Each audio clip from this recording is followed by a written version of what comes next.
नमस्कार, एक बार फिर से आप सभी का स्वागत करता हूं। Chhattisgarh TET practice set number 11 में विषय विज्ञान चल रहा है और पीडीएफ कैसे डाउनलोड करेंगे आप सभी को जानकारी पहले से ही है। ये प्रश्न आपको आना ही चाहिए। हमने अभी विगत कुछ दिनों से, जब से यहाँ पर प्रेस विज्ञप्ति आई थी, तब से हमने आप सभी के लिए विज्ञान विषय के साथ साथ सभी सब्जेक्ट को कंप्लीट करने का प्रयास किया है, लेकिन हमने सामाजिक विज्ञान और इंग्लिश जैसे सब्जेक्ट को कंप्लीट नहीं कर पाया। उसके लिए हमें खेद है, लेकिन आगे भविष्य में और भी आपके लिए इसी तरह से बहुत अच्छे अपडेट वीडियो और जानकारी वाले वीडियो आपके प्रैक्टिस के लिए, साथ ही और विभिन्न प्रश्नों के साथ हम लाने का प्रयास बिल्कुल करेंगे।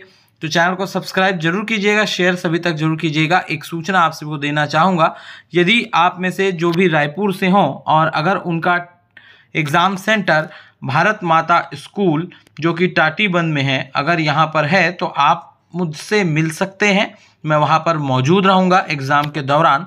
तो अगर आपका सेंटर वहाँ हो तो आप मुझे वहाँ पर रहकर कॉल भी कर सकते हैं। तो मैं ज़रूर उन सभी बच्चों से मिलूँगा जिससे हम यहाँ तक पहुँच पाए हैं, उनके सपोर्ट से पहुँच पाए हैं, तो हम उनसे मिलेंगे ज़रूर।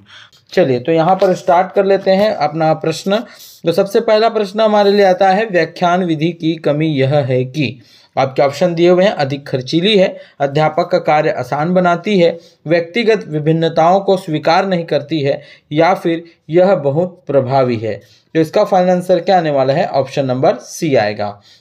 नेक्स्ट देखते हैं, निम्नलिखित में से कौन सी विशेषता वैज्ञानिक दृष्टिकोण वाले व्यक्ति की नहीं है? आपके ऑप्शंस हैं, समस्याओं को वैज्ञानिक विधि से हल करना, कार्य कारण संबंध में विश्वास, सच्चा ज्ञान प्राप्त करने और सत्य की खोज करने की जिज्ञासा न होना, या फिर उपरोक्त सभी।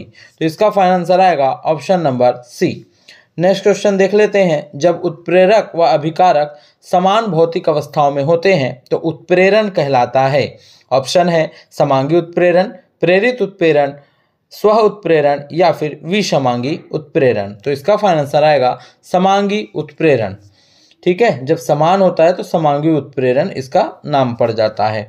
जल की स्थायी कठोरता किसके प्रयोग से दूर की जा सकती है? आपके ऑप्शन है क्लोरीन, सोडियम कार्बोनेट, विरंजक चूर्ण, या फिर पोटेशियम। तो इसका फाइनल आंसर आएगा सोडियम कार्बोनेट के माध्यम से आप कठोरता को दूर कर सकते हैं। नेक्स्ट देखते हैं, उच्च प्राथमिक स्तर पर विज्ञान शिक्षण के उद्देश्य क्या होने चाहिए?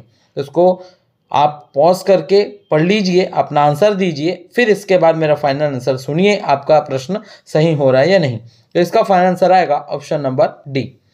विज्ञान के गैर शैक्षिक क्षेत्र का आकलन करने की सबसे उपयुक्त प्रविधि और सामग्री निम्नलिखित में से कौन सी है? आपके ऑप्शन है चेकलिस्ट, दूसरा निरीक्षण, तीसरा कागज कलम परीक्षण, या फिर ए और बी दोनों।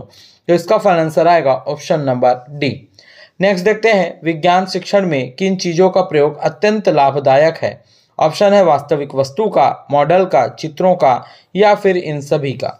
तो सभी को इसकी जानकारी है कि इसका आंसर होगा option number D. Bulletin board किस प्रकार की सहायक सामग्री है? आपके ऑप्शन है दृश्य सामग्री, श्रव्य सामग्री, ए और बी दोनों, या फिर इनमें से कोई नहीं। तो इसका फाइनल आंसर आएगा ऑप्शन नंबर ए। नेक्स्ट देखते हैं, विज्ञान किसकी विवेचना करने में हमारी मदद करता है? आपके ऑप्शन है सत्य और असत्य की, हार एवं जीत की, सुख एवं दुख की, या फिर पाप एवं पुण्य की। तो इसका फाइनल आंसर आप सभी को जानकारी है, सत्य और असत्य की। नेक्स्ट देखते हैं, किस विधि को अनुसंधान विधि भी कहा जाता है? आपके ऑप्शन है समस्या समाधान विधि, हॉरिस्टिक विधि, निरीक्षण विधि, या फिर ये सभी। तो इसका फाइनल आंसर आएगा ऑप्शन नंबर बी। ह्यूरिस्टिक विधि को अनुसंधान विधि भी कहा जाता है। नेक्स्ट देखते हैं, निम्नलिखित में से कौन सा विषमांगी मिश्रण है? मृदु पेय, अल्कोहल तथा जल, या फिर पीतल या लोहे की छीलन तथा सल्फर चूर्ण का मिश्रण। तो इसका फाइनल आंसर आएगा ऑप्शन नंबर डी। बर्फ का गलनांक, ऑप्शन है दाब बढ़ाने पर बढ़ता है, दाब कम करने पर बढ़ता है, दाब के अनुक्रमानुपाती होता है, या फिर दाब पर निर्भर नहीं होता है। तो दाब का गलनांक जो होता है, दाब कम करने पर बढ़ता है। गलनांक देखिए, अगर आप बर्फ को दबा कर रखेंगे, गलनांक यानी जैसे कि मेल्टिंग पॉइंट बोल रहा है गलनांक, ठीक है। तो अगर प्रेशर अगर आप कम करेंगे तो उसका गलनांक जो होगा वो बढ़ता है। नेक्स्ट देखते हैं, समस्या समाधान विधि में ऑप्शन है मानसिक निष्कर्ष पर बल दिया जाता है, शारीरिक कार्यों पर बल दिया जाता है, नैतिक समस्याओं के समाधान पर बल दिया जाता है, या फिर इनमें से कोई नहीं। तो इसका फाइनल आंसर आएगा ऑप्शन नंबर ए। नेक्स्ट देखते हैं, समस्या समाधान विधि के सोपान में शामिल है। ऑप्शन है तथ्यों का एकत्रीकरण, समस्या का चयन, तथ्यों का विश्लेषण या फिर ये सभी। तो इसका फाइनल आंसर आएगा ऑप्शन नंबर डी। नेक्स्ट देखते हैं, जल प्रदूषण अच्छी तरह से रोका जा सकता है। आपके ऑप्शन है जलधाराओं के हानिकारक रसायनों का उपचार करके, अधिक मत्स्य पालन करके, उपयोगी जलीय पौधे लगाकर या फिर DDT का छिड़क कर। तो बताइए इसका फाइनल आंसर क्या होगा। तो इसका फाइनल आंसर आएगा ऑप्शन नंबर डी, DDT का छिड़काव कर। नेक्स्ट देखते हैं, पृथ्वी की कक्षा में प्रवेश के समय भारहीनता के अनुभव का कारण है। आपके ऑप्शन है जड़त्व, गुरुत्व बल, त्वरण या फिर शून्य गुरुत्व। तो इसका फाइनल आंसर आएगा ऑप्शन नंबर डी। नेक्स्ट देखते हैं, अधिगम संबंधी गलतियों और कमियों को दूर करने के लिए क्या आवश्यक है। आपके ऑप्शन है उपलब्धि परीक्षण, निदानात्मक परीक्षण, उपचारात्मक शिक्षण या फिर सूक्ष्म शिक्षण। तो इसका फाइनल आंसर आएगा ऑप्शन नंबर सी, उपचारात्मक शिक्षण। नेक्स्ट देखते हैं, स्थिर वेग से चल रही बैलगाड़ी के भीतर एक यात्री एक सिक्का ऊपर की ओर उछालता है। तो सिक्का कहाँ गिरेगा, यात्री के आगे, यात्री के पीछे, उसी स्थान पर जहां से फेंका गया है, या पर कहीं पर भी गिर सकता है। तो इसका फाइनल आंसर आएगा ऑप्शन नंबर सी। इसका आंसर इसलिए आ रहा है क्योंकि स्थिर वेग से चल रही है ये बैलगाड़ी, ठीक है, एक समान से।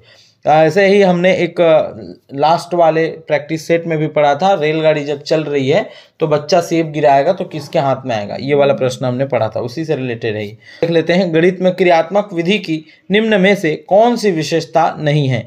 आपके ऑप्शन है छात्रों में विभिन्न कौशलों का विकास करना, इस विधि के द्वारा शिक्षा ग्रहण कर विद्यार्थी श्रम के महत्व को समझता है, ऑप्शन सी छात्रों के विभिन्न सामाजिक गुणों का विकास होता है, या फिर उपरोक्त में से कोई नहीं। तो इसका फाइनल आंसर आएगा ऑप्शन नंबर डी। नेक्स्ट देखते हैं, कक्षा में प्रस्तावना प्रश्न पूछना शिक्षण के सूत्र पर आधारित है। ऑप्शन है दृश्य से अदृश्य की ओर, आसान से कठिन की ओर, ज्ञात से अज्ञात की ओर या फिर मूर्त से अमूर्त की ओर। तो ऑप्शन नंबर सी इसका फाइनल आंसर होगा। शिक्षण में सहायक सामग्री का प्रयोग किया जाता है। ऑप्शन है पाठ को आसान और रुचिकर बनाने के लिए, कक्षा में छात्रों की भागीदारी को बढ़ाने के लिए, या अमूर्त को मूर्त ज्ञान में परिवर्तित करने के लिए, या फिर ये सभी। तो इसका फाइनल आंसर आएगा ऑप्शन नंबर डी। शिक्षण विधि का उद्देश्य पाठ्य पुस्तक का प्रभावी प्रस्तुतिकरण है, जबकि शिक्षण रणनीति का ध्येय ऑप्शन है उचित अधिगम वातावरण पैदा करता है, उद्देश्य की प्राप्ति है, छात्रों व अध्यापक के बीच अंतःक्रिया को बढ़ाना है, या फिर ये सभी। तो इसका फाइनल आंसर आएगा ऑप्शन नंबर डी।